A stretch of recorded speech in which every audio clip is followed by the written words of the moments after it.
पदाम्बुजो मधुपूर्यनमानसं लीयते सीतारामगुणावली निशिदिवायुज्येया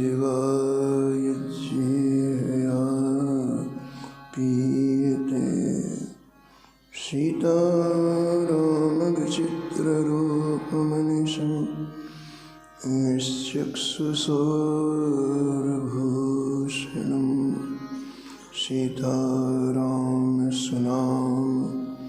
धाम्निर्तं तं सद्गुरुं संभजे।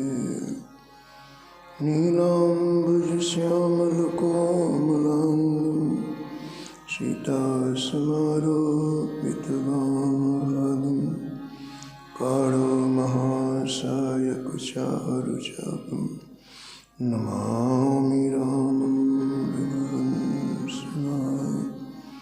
यत्र यत्र रघुनाथकीर्तनं तत्र तत्र कृतमस्तकाञ्जलिं बाष्पवारि परिपूर्णलोचनं मारुतिं नमत राक्षसान्।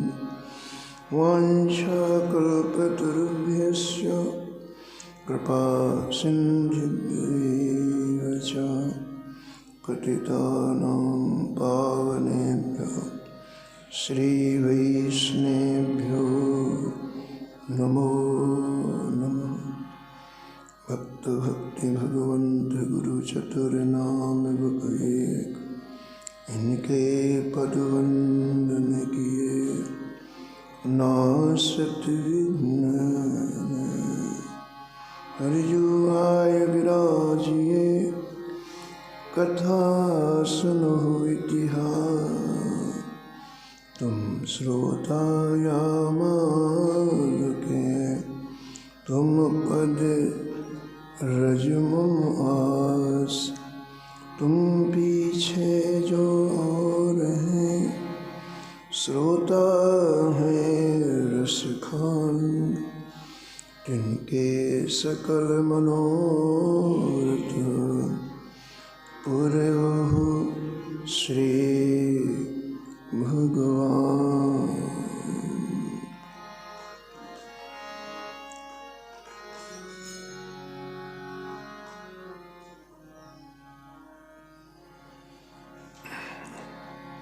राधे राधे गोविंद गोविंद राधे।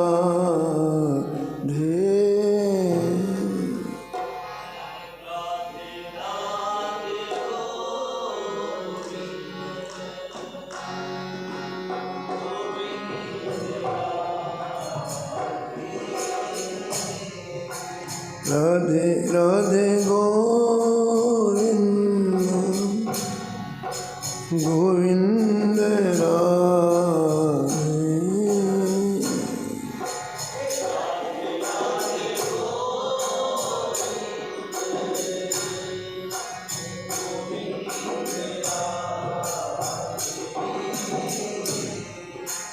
गोविंद राधे बोलो गोपाल राधे।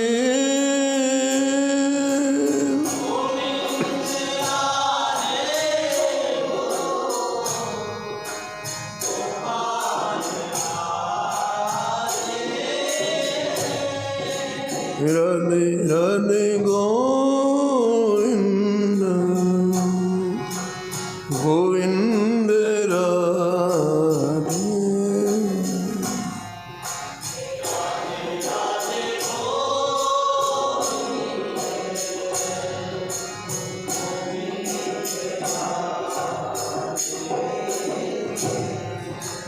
राधे राधे गोविंद गोविंद राधे।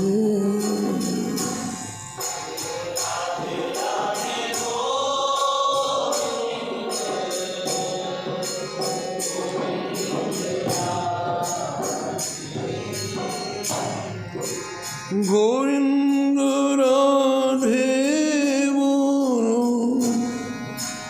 गोपाल राधे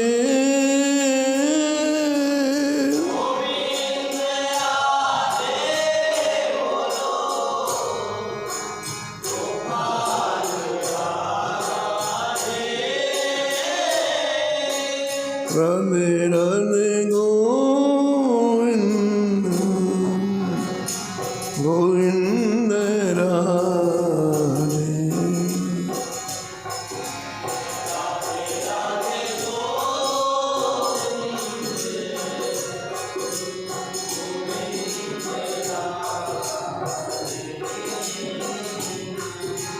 राधे राधे गोविंद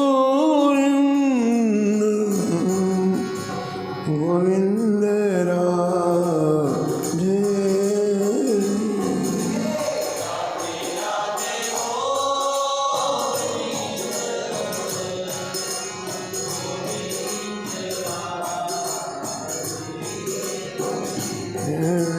राधे राधे गोविंद गोविंद राधे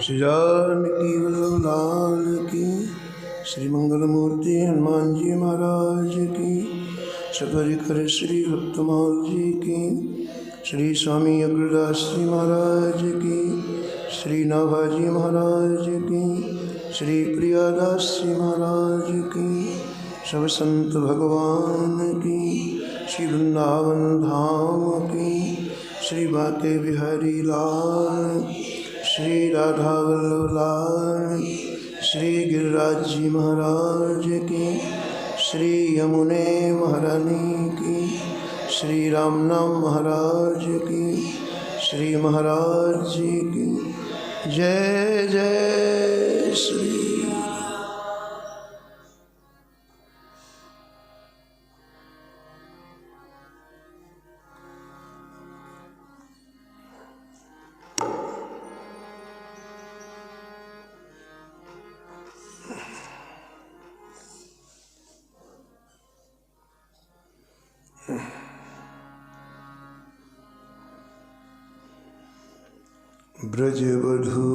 ब्रजवधूरीत कलयुग विषय परमानंद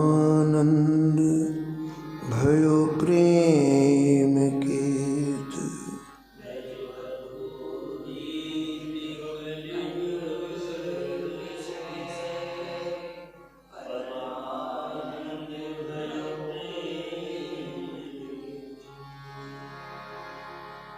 गोगंड बाल कैशोर गोप लीला सब गाई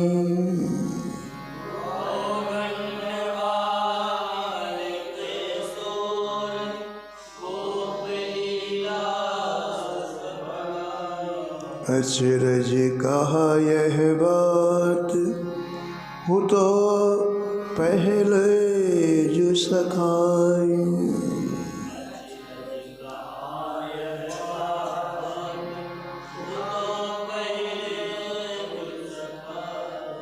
नैनन नीर प्रवाह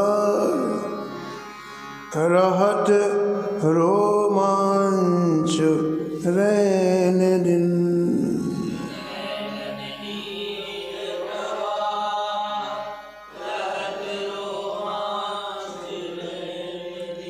गद गद गिरा उदार श्याम शोभा भी ज्योतन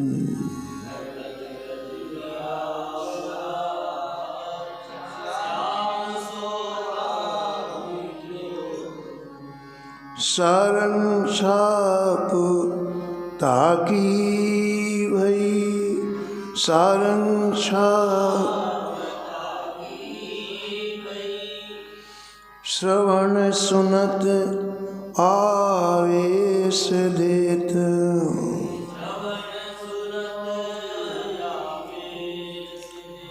ब्रज बधू रीत कलयुग विषय,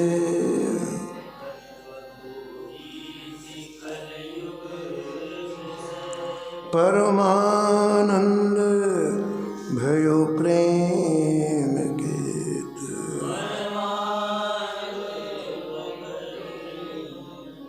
परमानंद भयो प्रेम गीत।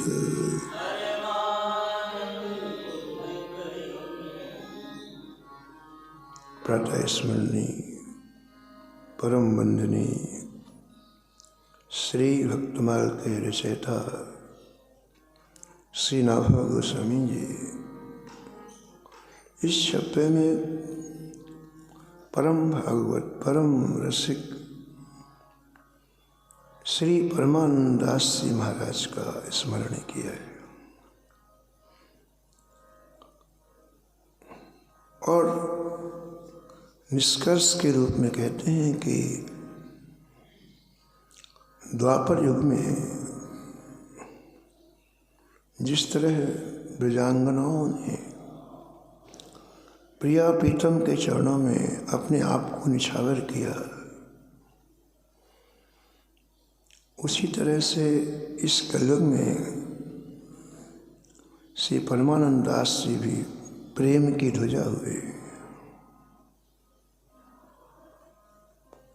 श्री ठाकुर जी की विभिन्न लीलाएं इन्हें दृष्टिगोचर होती थी।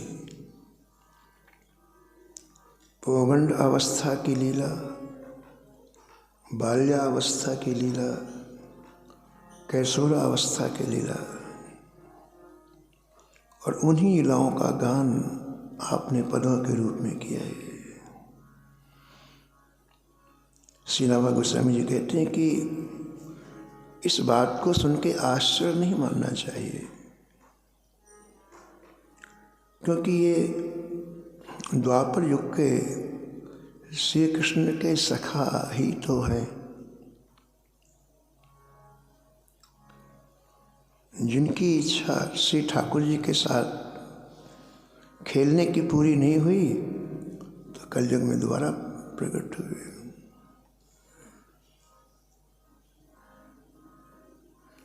इनके जीवन की रहने का वर्णन श्री नाभा जी ने 2 पंक्तियों में किया।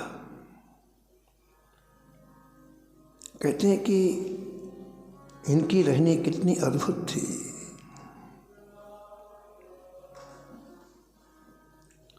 नयनन नीर प्रवाह, अहर्निश दिन रात नेत्रों से प्रेमास्त्रों का प्रवाह चलता रहता है। श्री कृष्ण चैतन्य महाप्रभु 12 वर्ष तक गंभीरा में रहे।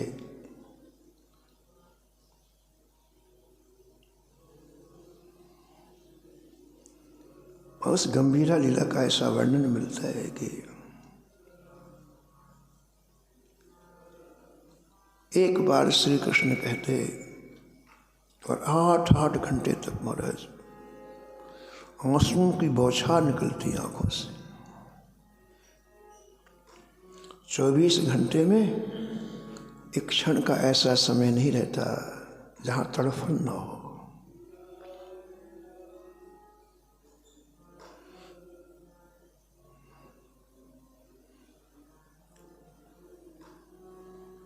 इन 12 वर्षों में श्री कृष्ण चैतन्य महाप्रभु जी ने किसी से बात करना बंद कर दिया, किसी से मिलना बंद कर दिया। कृष्ण के विरह में ऐसे तड़फे जैसे जल से मछली निकाल लो और वो तड़पती है।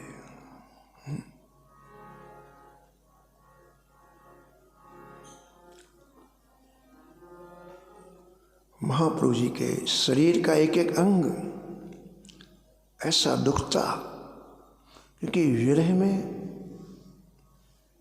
पूरा शरीर खिंच जाता।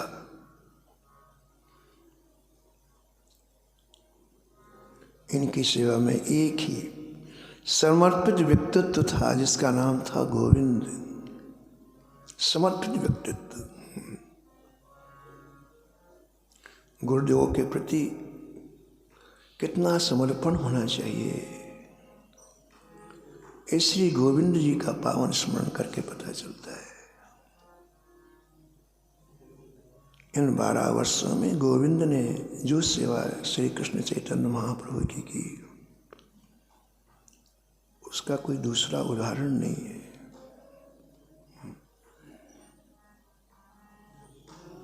महाप्रभु जी के शरीर की पीड़ा उनको स्वयं अनुभूति होती।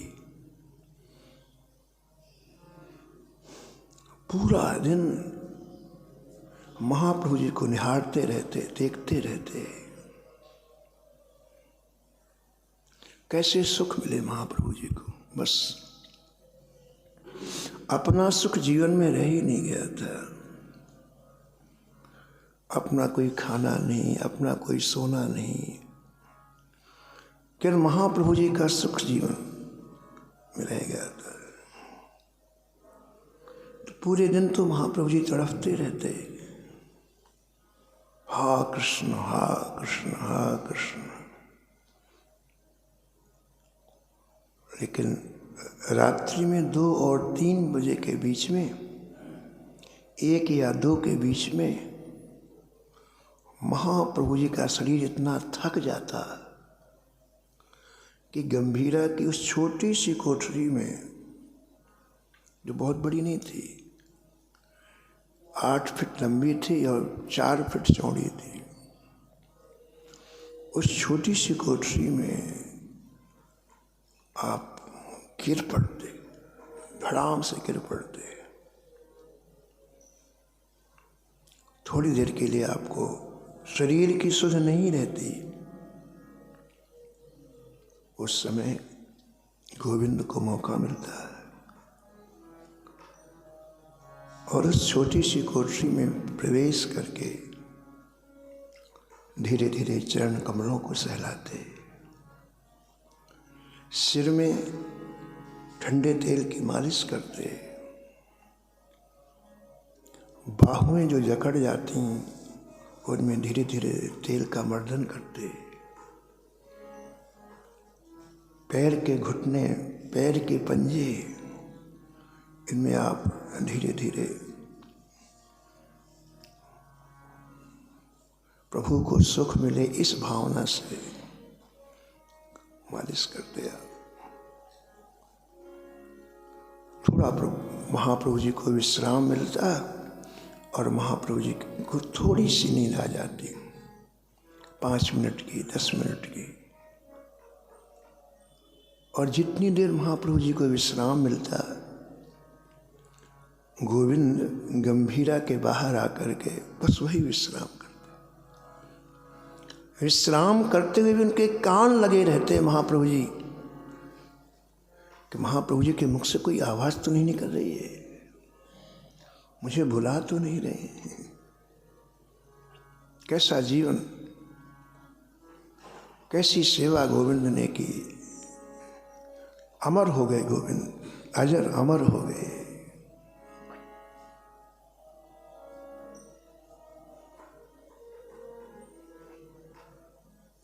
एक दिन महाप्रभु जी रोते रोते गंभीरा का जो दरवाजा था उसी में गिर पड़े, अंदर नहीं जा पाए। उन्हें शरीर का चेत थोड़ी रहता था कि मैं कहाँ गिरा, गिरे तो गिरे।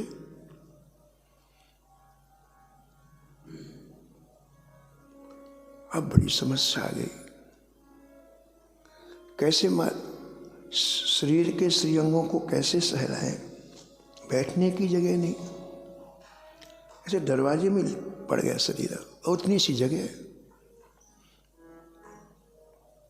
गोविंद विचार करते रहे और विचार करने के बाद महाप्रभु जी के शरीर को लांघ के उधर गए। ऊपर से ऐसा लेटा था शरीर, एक पैर इधर रखा, दूसरा उधर, उधर जगह थी, और बैठ करके चरणों को धीरे धीरे धीरे तेल के द्वारा मर्दन करने लग गए। अंगुलियों को करने लगे, घुटनों को करने लगे, सिर में करने लगे, पीठ में करने लगे।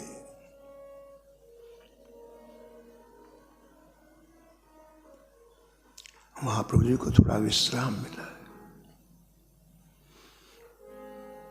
अब गोविंद को विश्राम करने के लिए जाना है, लेकिन जाएं कैसे? निकलने की जगह ही नहीं। दरवाजे में महाप्रभु जी पड़े हुए। तो संयोग की बात की 2, 4, 5 मिनट के बाद महाप्रभु जी ने करवट ली,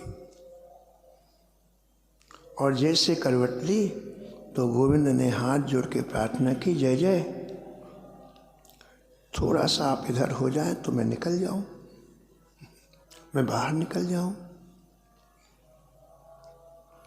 अब महाप्रभु जी एकाएक, तो पता नहीं किस भाव में डूबे थे। जब गोविंद ने ऐसा कहा तो गोविंद की तरफ आंख खोल के देखा। उनको थोड़ी पता था कौन बैठा, कौन क्या कर रहा था, उनको शरीर का होश ही नहीं था। तो गोविंद की तरफ आंख खोल के देखा और कहा, तुम यहाँ आए कैसे? तो गोविंद ने कहा कि जय जय, मैं आपको लांग के आया।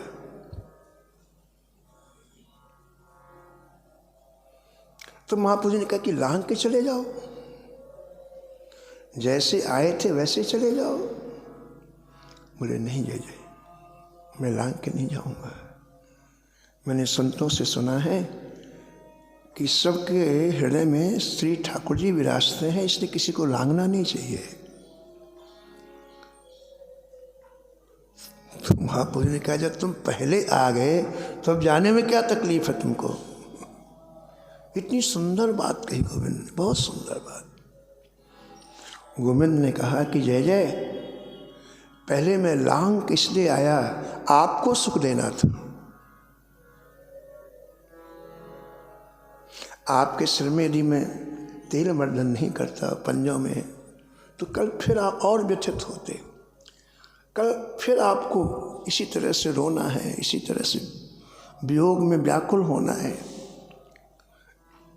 तो मैं इसलिए आपको लांग के आ गया कि थोड़ा सा ठंडक मिल जाएगी सिर में, तो थोड़ा आपको आराम हो जाएगा। और इसके बदले मुझे नरक मिले तो कोई दिक्कत नहीं। यही तो लिखा है कि जो लांघेगा उसे नरक की प्राप्ति होगी।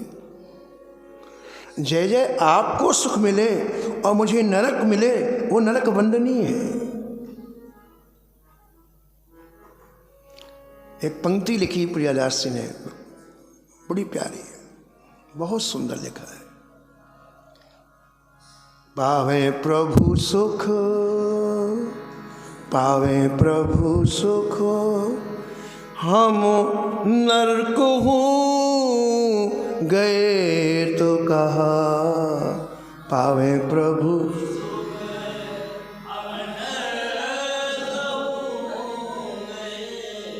पावे प्रभु सुख, हम नरक हूँ गए तो कहा।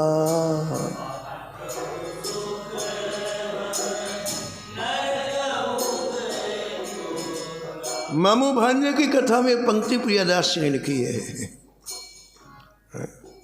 मामू ने भांजे से कहा कि भांजे, श्री ठाकुर जी खुले में बैठे हैं, श्री रंग जी खुले में बैठे हैं, बरसात लगती है, धूप लगती है, ठंडी ठंडी बयार लगती है।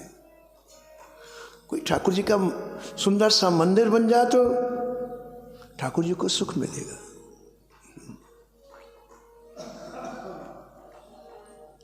तो भांजे ने कहा कि मामा मंदिर कैसे बनेगा, हमारे पास तो पहनने के कपड़े भर हैं।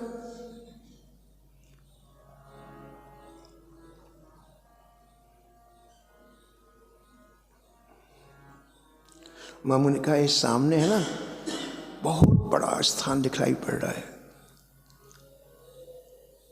वहाँ चलते हैं, शायद कोई धन की व्यवस्था हो जाए। तो दोनों गए। वो जैनियों का स्थान था और बहुत संपन्न स्थान था, धन की बिल्कुल कमी नहीं थी। तो मामू ने भांजे से कान में कहा, एक काम करते हैं, हम इनके शिष्य बन जाते हैं और शिष्य बन के इनकी खूब सेवा करते हैं, और सेवा करने के बाद फिर पता लगाते हैं कि इनके पास धन कहाँ रखा है, और फिर उस धन को ले जाकर के हम लोग श्री ठाकुर जी को का मंदिर बनवाएंगे। तो भांजे ने कहा कि मामा, ऐसा करने से तुमको नरक की प्राप्ति होगी। हम वैष्णव हैं और जैनी बन जाएंगे दीक्षा लेके, इसमें तो हमें नरक की प्राप्ति। तो मामू ने कहा, भांजे कोई बात नहीं, हमारे ठाकुर जी तो सुख से रहेंगे, हम नरक में रह लेंगे। ये अंतरंग बात ठाकुर जी को इतनी प्रिय लगती है।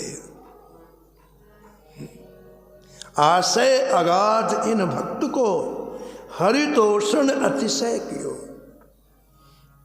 ये बाहरी चीजों में इतनी क्षमता नहीं है जो ठाकुर को स्पर्श कर ले, ये अंतरंग भाव में इतनी क्षमता है कि हरि बिक जाते हैं। हरि दर्शन देते नहीं लिखा है, बिक जाते हैं। आशय अगाध, इन भक्तों का जो आंतरिक भाव इतना गहरा रहता है कि ठाकुर के सिवा कोई प्रवेश ही नहीं कर सकता है। आशय अगाध इन भक्त को हरितोषण अतिशय कियो। अतिशय ठाकुर जी ऐसे आज गोविंद जी का अंतर्भाव। जय जय मैं पहले इसलिए लांग करके आया आपको सुख देना था, अब मैं अपनी सोने के लिए जा रहा हूँ, अपने शरीर के आराम के लिए जा रहा हूँ, इसलिए मैं आपको नहीं लाऊंगा।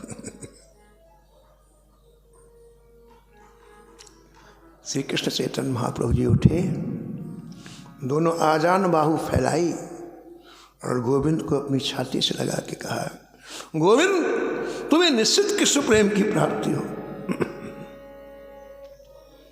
ऐसा दिव्य भाव तुम्हारा।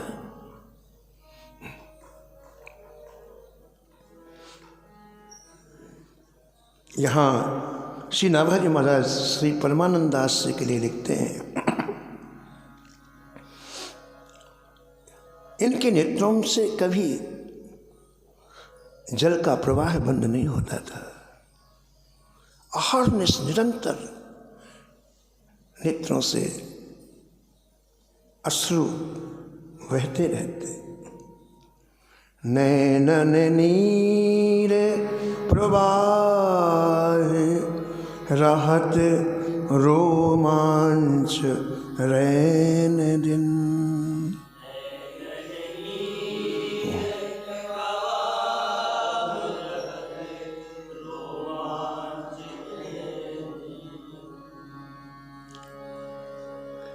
एक क्षण के लिए भी अन्य कोई चिंतन नहीं, अहर्निश ठाकुर जी के चिंतन में डूबे रहना।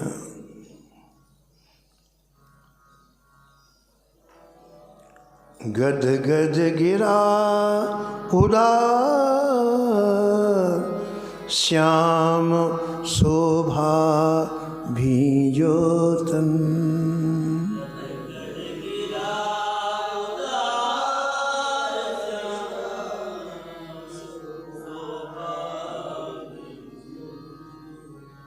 इसलिए आपकी वाणी हमेशा गदगद रहती है। वाणी में एक विचित्र प्रकार की मिठास होती है, और कहते हैं कि मन बुद्धि चित्त अंतःकरण तुष्ट है। श्याम सुंदर के उस रूप माधुरी का निरंतर पान करता है।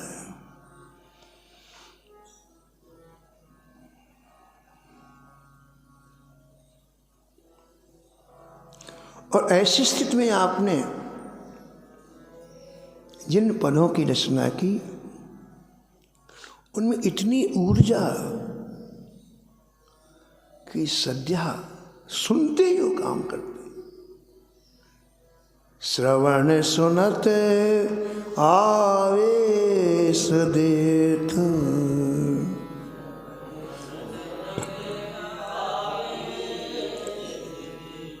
श्रवण सुनत आवेश देत।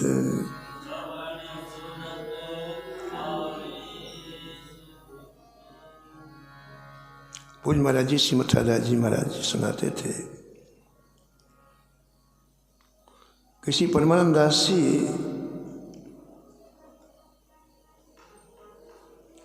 एक बार श्री द्वारका पुरी गए।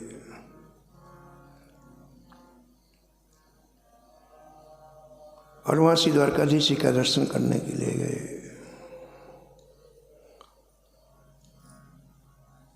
तो उन्हें एक पद सुनाया, श्री द्वारकाधीश जी को एक पद सुनाया जिसका भाव ये था कि तुम मथुरा छोड़ के यहाँ क्यों आ गए? तुम्हारे बिना ब्रजांगनाओं को कितनी पीड़ा है, तुमको एहसास है उसका?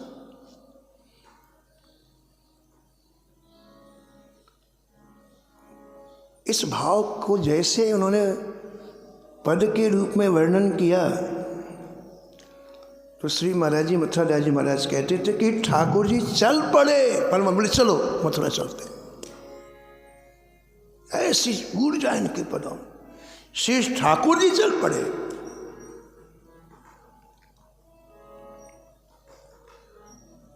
श्रवण सुनते आवेश देत,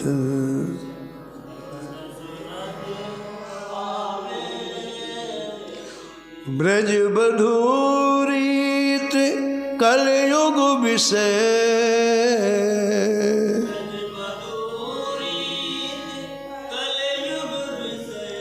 परमानंद भयो प्रेम के।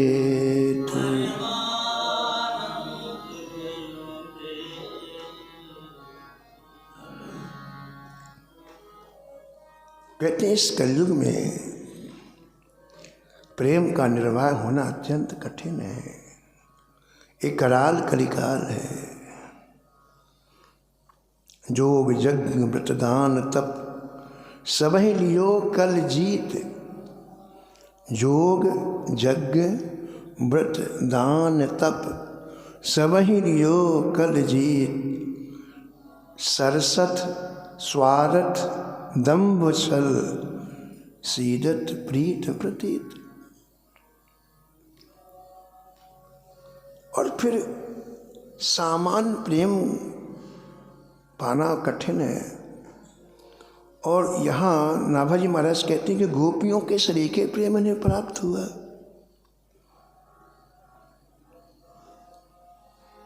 ये अत्यंत कठिन है। दूसरी बात नाभाजी महाराज कहते हैं कि गोपियों को द्वापर युग में श्याम सुंदर की रूप माधुरी का दर्शन होता था और उन्होंने प्रत्यक्ष दर्शन करके प्रेम किया। लेकिन इस कलयुग में तो संत सदगुरुदेव उन सदग्रंथों से श्री ठाकुर जी की रूप माधुरी लीला माधुरी का वर्णन श्रवण करके प्रेमी प्रेम करता है। इसलिए वही अत्यंत कठिन है।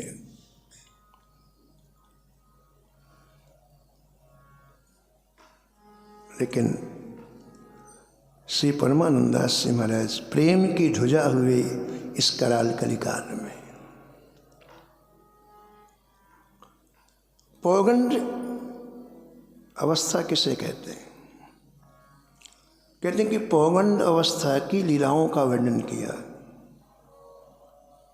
तो 5 वर्ष तक की आयु को पौगंड अवस्था कहते हैं। 5 से 10 वर्ष तक की आयु को बाल अवस्था कहते हैं और 10 से 15 वर्ष तक की आयु को किशोरावस्था कहते हैं और 16 से 25 वर्ष तक की आयु को युवावस्था कहते हैं। पौगंड बाल किशोर गोप लीला सब गाई।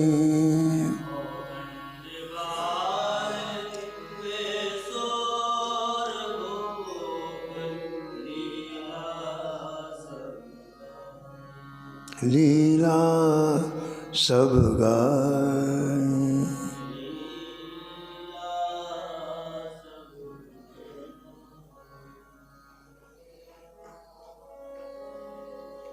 ग्रंथकार वर्णन करते हैं कि श्री परमानंद दास जी का प्रादुर्भाव कन्नौज में कानकुब्ज ब्राह्मण कुल ने संवत 1550 में मार्गशीर्ष महीने में शुक्ल पक्ष सप्तमी की तिथि को हुआ। एक संयोग की बात कि जिस दिन इनका जन्म हुआ उसी दिन एक संपन्न श्रीमान व्यक्ति, संपन्न ऐश्वर्यवान व्यक्ति, कोई संपन्न सेठ, इनके पिता को बहुत सा स्वर्ण और द्रव्य दान में दिया। जिस दिन इनका जन्म हुआ तो कि संपन्न व्यक्ति ने इनके पिता को बहुत सा सोना और द्रव्य धन दान में दिया। तो इतनी संपत्ति पा करके इनके पिता को बड़ा आनंद हुआ। तो निश्चय किया कि इस पुत्र की प्राप्ति के दिन इतना आनंद हुआ है तो इसका नाम परमानंद रखो। तो पिता ने इनका नाम परमानंद रख दिया।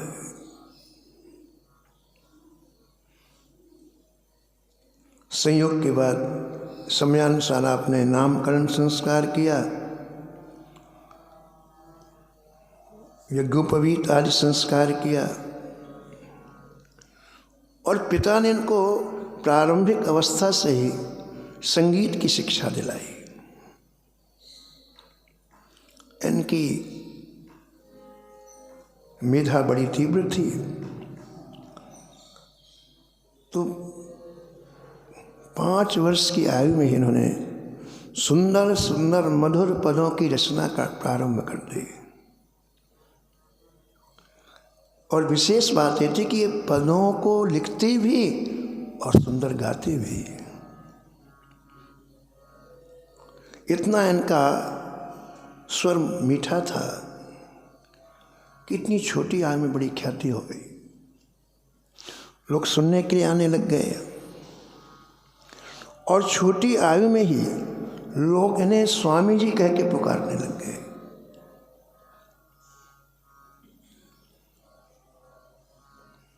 समय कैसे परिवर्तित होता है और इन महापुरुषों के जीवन में कितने उतार चढ़ाव आते हैं, यही चरित्र के माध्यम से जाना जाता है। बाहर की परिस्थितियों का इन महापुरुषों के ऊपर प्रभाव पड़ता है कि नहीं, इसका दिग्दर्शन भी चरित्र, इनके पावन चरित्र से होता है। और यही बात समझने की है। संसार में परिस्थितियां तो सबके साथ आती हैं, उन परिस्थितियों में इन महापुरुष कैसे रहे? क्या इन्होंने अपने रास्ते को छोड़ दिया? क्या अपने लक्ष्य को छोड़ दिया? क्या विचलित हो गए? और नहीं हुए तो कैसे नहीं हुए? भक्तमाल में एक भी ऐसा चरित्र नहीं है जिस भक्त के या जिस महापुरुष के जीवन में प्रतिकूल परिस्थिति ना आई हो। लेकिन उस प्रतिकूल परिस्थिति ने उनका कुछ भी अनिष्ट नहीं कर पाई। वो अपने लक्ष्य पर अड़िग रहे। तो इनके जीवन में भी एक बड़ी भीषण परिस्थिति आई कि एक बार कन्नौज में बड़ा भारी अकाल पड़ गया और अकाल से पीड़ित लोग मरने लग गए। कहीं भोजन का ठिकाना नहीं, चारों तरफ महाराज मृत्यु का तांडव हो रहा है। वहां के राजा को पता चला कि इनके माता पिता के पास अभी धन है तो राजा पहले के हर तरह के राजा होते, क्रूर भी होते थे, उदार भी होते। ये क्रूर राजा था। तो इसने, राजा ने अपने मंत्रियों को भेजा, सेना भेजी और इनके माता पिता का पूरा धन हरण करके ले आए। घर में केवल दीवारें बची। अब माता पिता को इतना कष्ट हुआ, इतना दुख हुआ कि धन के अभाव में रोने लग गए, व्याकुल हो गए।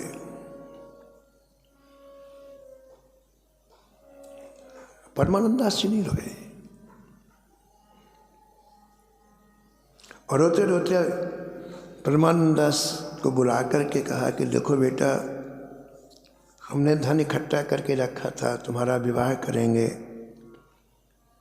और फिर तुम्हारा बाद का जीवन बड़ा सुखी व्यतीत होगा। लेकिन देखो सब कुछ चला गया,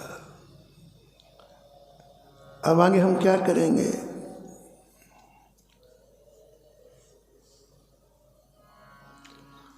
बेटा तुम बहुत अच्छा गाते हो और इतने लोग तुम्हें सम्मान देते हैं, मान देते हैं, तो अब तुम इन लोगों से कहो कि मुझे धन की आवश्यकता है, मुझे कुछ धन प्रदान करो।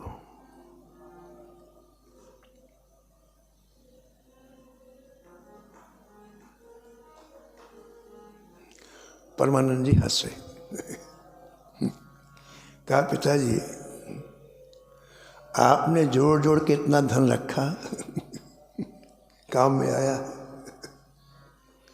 फिर मुझे क्यों लगा तो धन इकट्ठा कर? कोई जरूरी है कि धन इकट्ठा करोगे तो तुम्हारे काम में आएगा?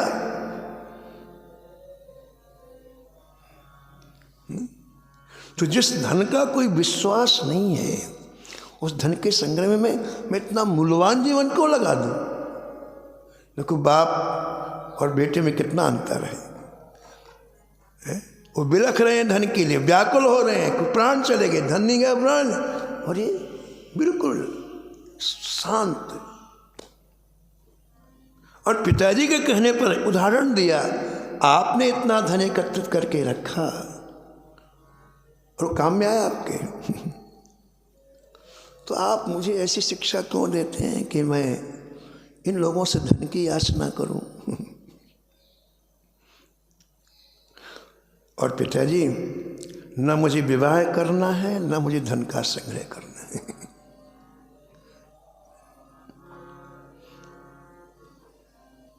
क्योंकि मैंने अच्छी तरह से समझ रखा है कि इनमें कहीं भी सुख नहीं है, ये केवल क्लेश है, क्लेश।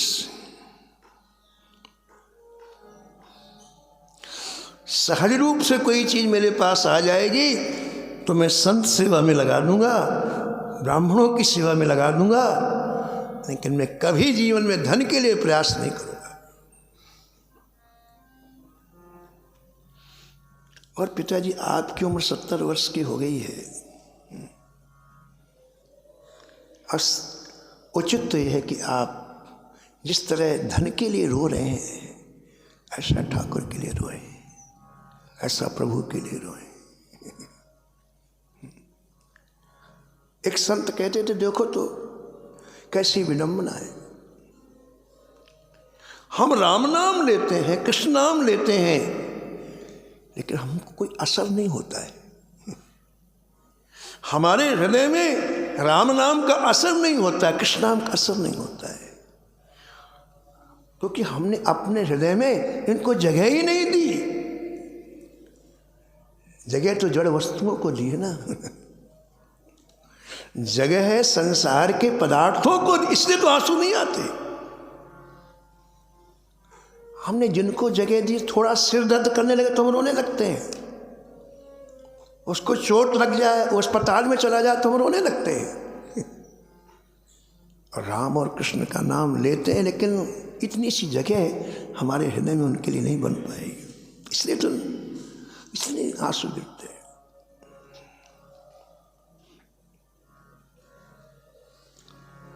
तो पिताजी आप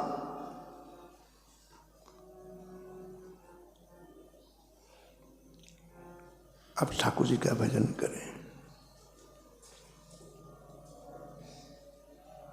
और सभी संत कहते हैं कि ठाकुर जी को अपने जीवन की पोटली सौंपने के बाद वो योग और क्षेम का वहन करते हैं।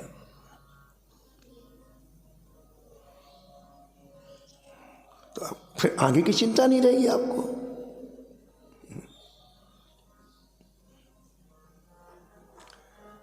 लेकिन इतनी मुश्किल है महाराज, इतने जन्मों की ग्रंथि पड़ी है, गांठ पड़ी है कि बिल्कुल भी ये बात अंदर नहीं जाती, बिल्कुल। परमानंद जी की बात नहीं सुनी माता पिता ने, बिल्कुल नहीं सुनी। बोले ठीक है, तू नहीं जा धन कमाने के लिए, हम चले जाते हैं परदेश, हम भजन नहीं करेंगे, धन कमाएंगे। ऐसे ही जन्म समूह है सिराने।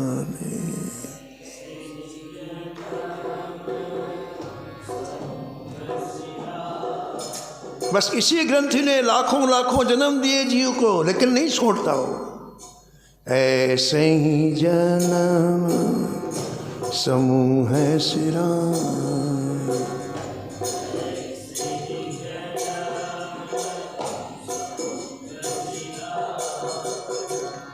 प्राणनाथ रघुनाथ से तज प्रभु,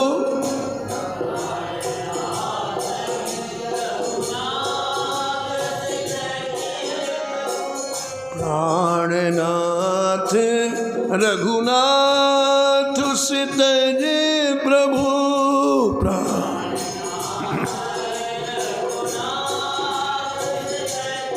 हाँ सेवत चरण भिराने।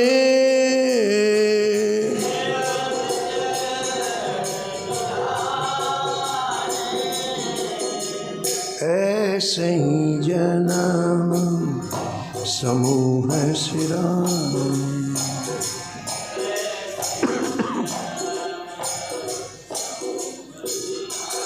हाँ ऐसे ही जन्म समूह सिराने।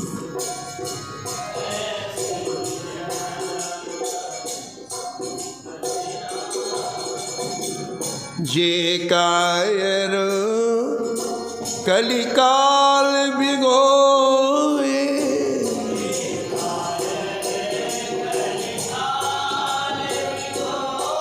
कली के मलों से जो आकंठ कंठ तक डूबे हुए कायर हैं, कपटी हैं, उनकी सेवा करने के लिए तो दौड़ते हैं, लेकिन प्रभु की सेवा के लिए समय नहीं हमारे पास। जे कायर कलिकाल भिगोए,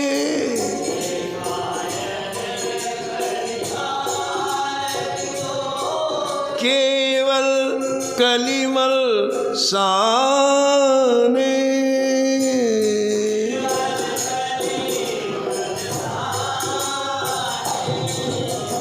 सुखत बदन प्रशंसत दिन कहाँ,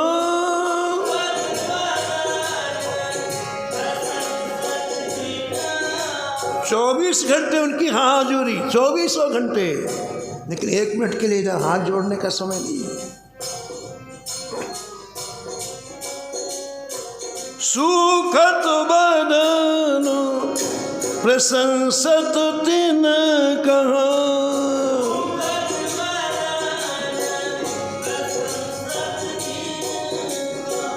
हरिते अधिक किय माने।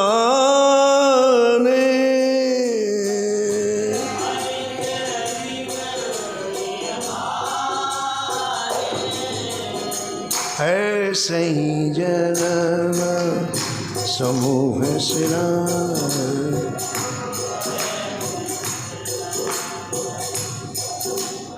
श्री राम। परमानंद दास जी की बात पिता को अच्छी नहीं लगी और वो महाराज कन्नौज को छोड़ करके परदेश दूसरी के धन कमाने चले गए। लेकिन परमानंद जी जैसे पहले ठाकुर जी का गुणगान करते थे वैसी गुणगान में अपने जीवन को सार्थक करने लग गए। शेष चरित्र आप कल श्रवण करें।